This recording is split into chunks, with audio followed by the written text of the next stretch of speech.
안녕하세요. 2월 25일 아침 방송 시작합니다. 네, 오늘 추위의 마지막 날 같고요. 오늘만 지나면 이제 정말 남부 시골에도 봄이 오는 것 같습니다. 조금 추웠죠. 네. 자, 요즘 공포와 탐욕 지수 Fear and Greed Index라고 그러죠. 41입니다. 41, 43, 30대 말에서 조금씩 올라가는 추세입니다. 네. 이제 하락장이 좀 끝이 보이나요? 네. 3월 달에 또 이렇게 들어가면서 분위기 쇄신할 수도 있는데, 근데 전문가들의 의견에 의하면 4월 15일, 그죠? 그때가 이제 미국 텍스 리턴이 마감하는 때인데, 그때까지 좀 별로 좋지 않을 거라는 전망이 있네요. 네. 그때까지 별로 좋지 않을 거다. 자, 그 이유는 이제 텍스 리턴을요, 저희도 없을 때는 텍스를 받았거든요. 텍스 리턴 할 때 텍스 더 냈다고 해서 받았는데, 요즘 뭐 괜히 이것저것 하다 보니까 텍스를 더 내야 돼요. 더 내는데 막 정말 많이 더 내요. 옛날에 그 텍스 리턴 받은 돈으로 이제 프로퍼티 텍스 내고 모아놨다가 연말에 그리고 자동차 보험 내고 그랬는데, 이제는 그거를 텍스를 더 내야 돼요. 참 황당하네요. 이 좋은 건지 나쁜 건지. 자, 어쨌든 그래서 4월 달부터 비실비실, 4월 달까지, 4월 중까지 좀 비실비실한 장이 될 거라는 전망이 있네요. 자, 미국 주식시장 얘기입니다. 그리고 이제 제가 어제 전망했던 것 같이 6월이나 좀 지나야 뭐가 약간 그림이 나온다. 6월 지나서 케빈 허시가 이제 새로 연준 의장이 되면은 아마 11월 선거까지 금리 한 2번 올려주면은, 내려주면은 이제 한 3.25나 3%대로. 이 금리가 근데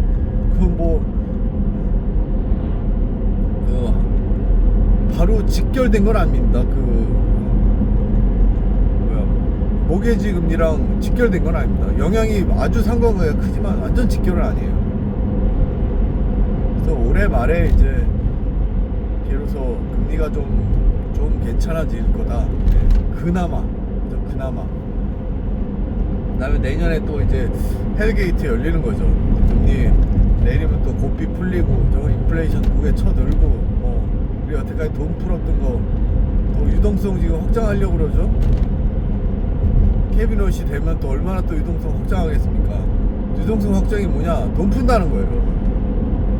그러면 이제 인플레이션 되고, 금리가 내려간 빅테크에는 좋아서 주식은 좋지만, 또 요즘은 이제 그것도 디커플링 된 거죠. 옛날엔 주식시장하고 우리 이렇게 실물 경제하고 거의 비슷하게 갔는데, 이제는 그거 완전 디커플 됐어요. 또 여기도. 그래서 주식시장 좋다 그래서 실물 경제 및 경기가 좋은 게 아니고요. 서민 경기는 계속 안 좋죠. 어제 먹을 게 없었는지 집사람이 리바이 2덩이를 애들 해주는데, 우리는 없더라고요. 우리는 없어. 딸애가 요만큼 줘서 한 조각 먹었네요. 우리는 없어. 리바이 산지 정말 오래됐어요. 비싸서 못 사요, 잘.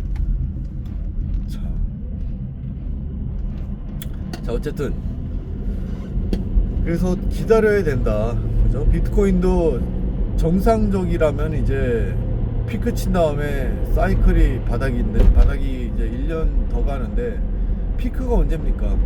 피크가 작년 10월이라고 말하는데, 또 금값을 대비해서 피크를 보면 재작년 말이었던 거예요. 그래서 이제 재작년 말이 피크라고 친 사람들은 그게 이제 피크 쳤다 내려가고 이제 오를 때 됐다는 거죠. 자, 그거 믿지 않습니다. 그거 이제 비트코인 유튜버 중에 욕을 가장 많이 먹는 유튜버가 하는 소리인데, 그거 믿지 않습니다. 네. 뭐 올해 막 이번 막 금방 슈퍼 사이클이 온다고 제가 볼 때 오지 않습니다. 네. 그걸 보시면 돼요. 6개월이나 1년 단위로 한번 보세요. 지금이 어떤 시기인가. 지금 어제도 말씀드렸지만 2개월간 2만 불씩 떨어지고 있어요. 2개월 주기로 9만 불에서 7만 불. 지금 7만 불보다 더 아래 내려왔죠. 그 다음에 지금 2월달 이제 거의 다 갔죠? 2월 초부터 또 7만 불, 6만 불 후반에서 하다가 지금 중반으로 내려왔죠. 오늘도 보니까 변동성 엄청 심해가지고 6만 4천에서 6천 막 왔다 갔다 하더라고요. 몇 시간 상관으로. 3월 말에 제 예상은 5만 불 때 갑니다. 5만 불 때. 5만 불 초반이나 5만 불 초중반. 그죠? 3월 말에. 또 2개월 되는 거예요. 그러면 이제 15,000불, 2만 불 떨어지는 거예요. 그래서 진짜 나중내산에 아우성 쳐야, 아우성 치고 난리 쳐야지 이제, 그제야 이제 비로소 뭔가 오를까? 아무리 양보해도 100번 양보해도 6월달까지는 하락장이 있을 거예요. 6월달에 이제 바로 유동성이 이제 증가하는 신호를 보내겠죠. 이제 그 연준 의장 새로 돼가지고 케빈 러시가 매파라고 하지만 매파겠습니까? 트럼프 정부가 왜 뽑았습니까? 걔 금리 내려가지고 경기야 경기 좋게 만들고 빅테크 좋게 만들어서 주식 오르라고 뽑아놓은 거지. 뭐 그 사람이 매파를 왜 뽑겠습니까? 다 딜에 있어서 한 거죠. 트럼프가 그런데 얼마나 정말 바른데요. 그 엄청나게 정말 좀 비하하면 장사치 근성이 완전히 뼛속까지 있어. 뼛속까지. 자, 제가 이제 지금 스타트업을 만들어 가지고 이제 그 투자를 유치하고 이제 저희가 만든 그 의료기기 하고 있습니다. 저는 그걸 갖다가 이제 선전하고 이제 딜을 이제 성사시키려고 지금 회사를 인터뷰를 2개 했고요. 오늘 또 하나 합니다. 오늘 하나 대만에 있는 업체랑 오늘 시차가 안 맞아서 미국이니까 저는 8시 하고 걔들은 아침이더라고요. 대만 업체랑 하고 또 오늘 이제 한 업체에서 연락이 왔습니다. 작은 업체인데 제가 다시 가서 들여다봐야죠. 뭐 하는 데인가. 근데 기업이요 얼마나 빡빡한지 몰라요. 기업을 운영하는 게 정말 빡빡합니다. 장난 아니에요. 가정경제 이상으로 엄청나게 빡빡하게 운영해요. 특히 작은 기업들, 그죠? 그 인플로이가 한 10명, 20명 이런데 엄청나게 빡빡하게 운영하고요. 그 특히 테크 회사들, 저는 주로 이제 테크 회사들이랑 상대하죠. 테크 회사들이요 사람은 엄청 작고요. 인플로이 작고 일당백해요. 그 사람들이 전부 일당백 하는 사람들. 한두 사람이 하드웨어 다 하고 한 사람이 소프트웨어 다 하고 그다음 변호사 1명 파타임, 회계사 1명 파타임, 그 다음에 이제 CEO 자기가 하고 그 다음에 이렇게 어시스턴트 격리 1명 두고 그러면 벌써 몇 명입니까? 6, 7명 되잖아요. 엄청나게 게다가 건물 임대하고 건물이라기보다 이제 오피스 하나 임대하고 거기에 또 법인 있으면은 그거 다 세금 내야 되고 엄청나게 빡빡해요. 그 매출이 나서 회사를 돌아가게 한다는 게 장난이 아니에요. 정말 힘들어, 정말.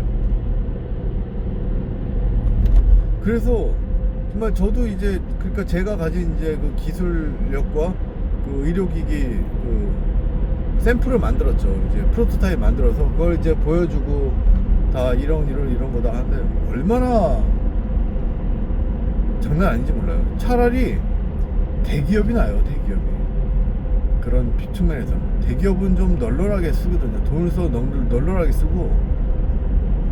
그러니까 물론 제가 하려는 것도 대기업이랑 뭐 1대1로 하는 게 아니라 대기업 산하의 뭐 어떤 이노베이션 센터 그런 데서 이제 담당자가 있어서 이제 그걸 추진하는 거겠죠. 걔들도 물론 실적이 있고 그러기 때문에 빡빡하게 하는 거 맞는데 그게 자그만 개인 회사 같지 않아요. 상장 기업이 아닌 자그만 그 프라이빗 컴퍼니, 프라이빗 섹터라서 뭐 매출이 얼마인지 이런 거 나오지도 않는데, 근데 이제 그런 회사들이 올해 10년 이상 15년 정도 이상 된 회사들은 그래도 매출이 나고 살아남는 회사니까 그거 돌리죠. 그래서 와 참 엄청 빡빡합니다. 근데 그 와중에서 이제 또 활로를 찾으려면 그런 회사들이 저랑 계약하는 거죠. 대만에 있는 회사는 큰 회사예요. 거기 이제 전자기기 전반적으로 하고 의료기기 하고. 오늘 이메일 받은 회사는 가서 찾아봐야겠네요. 프라이빗 컴퍼니인데 가서 찾아보고 또 컨퍼런스 날짜 잡고.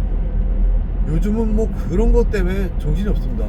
계속 스케줄 잡고 그래서 빨리빨리 뭐를 해야 된다.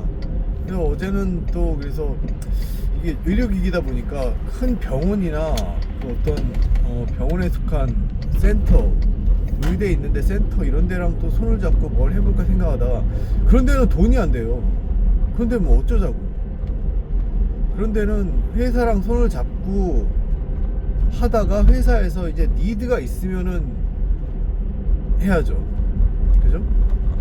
그래야지 그냥 하는 거는 돈이 안 돼서 일단 설치는 많이 해봤는데 이제 저희 또 기기가 콩팥 그 투석하는데 콩팥 관련 조사할 수 있고, 그 다음에 유방암 치료한 다음에 부종 생기는 거 그죠? 그런 것도 검사할 수 있고, 종아리 하지정맥류에 부종 생기는 거 그런 거 이제 검사하는 건데, 니드가 있어서 이제 그거를 파야지 그냥 하기에는 이 시점에서 돈이 안 돼요. 대학교랑 센터에서 하면. 근데 나중에 이제 임상을 보고 하는 거죠. 임상 보고 좀 더 이제 FDA 승인하거나 이럴 때 임상에서 좀 더 유리한 결과를 받으려고 하는 거기 때문에 뭐 제가 FDA를 받을 수 없고요. 제가 또 의료기기 승인도 받을 수 없고요. 굉장히 까다롭고 소규모 업체가 할 수 없는 일이기 때문에, 자 그렇게 해가지고 이제 점점 확장을 해야죠. 그죠? 그러니까 학교 쪽이랑 센터 쪽으로 해가지고 의대 쪽으로 해서 확장을 하는데, 그쪽은 이제 어떤 밸리데이션을 목표로 하는 거고, 제가 만든 기계는 이제 거의 밸리데이션 된 거기 때문에 된 거고, 이제 새로운 그 사용처를 뚫으려면 이제 그걸 해야죠. 사용처를 뚫으려면 이제 학교랑 의대랑 손잡고 해야죠. 여기 이제 좋은 의대도 많고요. 이제 충분히 제 제품이 경쟁력이 있기 때문에 하자면 이제 하지 않을까 싶어요. 근데 문제는 당장 그게 이제 어떤 돈이 되는 수단이 아니라 이제 좀 롱텀을 보고 회사를 만들 때 그런 걸 해야 되니까, 지금은 당장 이제 자금이 필요하거든요. 자금 해가지고 사세 확장을 해야 되니까 올해 뭐 가장 힘든 해 중에 하나죠. 그죠? 일단 돈을 가져와야 뭐가 되니까. 근데 뭐 현재까지는 아주 좋습니다. 분위기는 아주 좋고요. 자, 그래서 기다려라. 예. 최소한 또 그래도 가이드라인이 4월 15일? 이제 4월 15일이 텍스 리턴 마감이거든요. 그때까지 사람들이 주식 팔아가지고 텍스 리턴 돈 메꾸고 그 전까지는 지지부진할 거다. 근데 또 문제가 원래 셀링메이라고 4월에 팔잖아요. 5월에 팔잖아요. 주식 5월에 안 오르니까 5월에 팔고 9월이나 그때 주식시장 다시 컴백하는 건데, 그 퀀텀 투자 기법이죠. 그것도 이제 맛이 갔어요. 그것도 이제 그렇게 되지 않아요, 사실. 그러니까 일단은 기다려라. 근데 시장은 조금 슬슬 이제 그만 떨어지는 것 같아요. 악화는 이제 그만 되는 것 같아요. 그것만 해도 어딥니까? 자, 그래도 조금 이제 요럴 때 조금씩 사야죠, 그죠? 요럴 때 쌍바닥 보일 때, 아직은 아니지만 조금씩 사고 대비해야죠, 그죠? 반대로 가는 겁니다. 죽는다 할 때 대비하고, 만약에 파는 사람이면은 다 이제 호황일 때 팔고, 지금 사실 한국장 팔기 좋죠. 이제 코스피 6천 됐다는데 한 번씩 정리해줘도 좋은 거죠. 네, 그럼 오늘 방송 마치고요. 저는 내일 아침 다시 찾아뵙겠습니다. 오늘 좋은 하루 보내세요. 안녕히 계세요.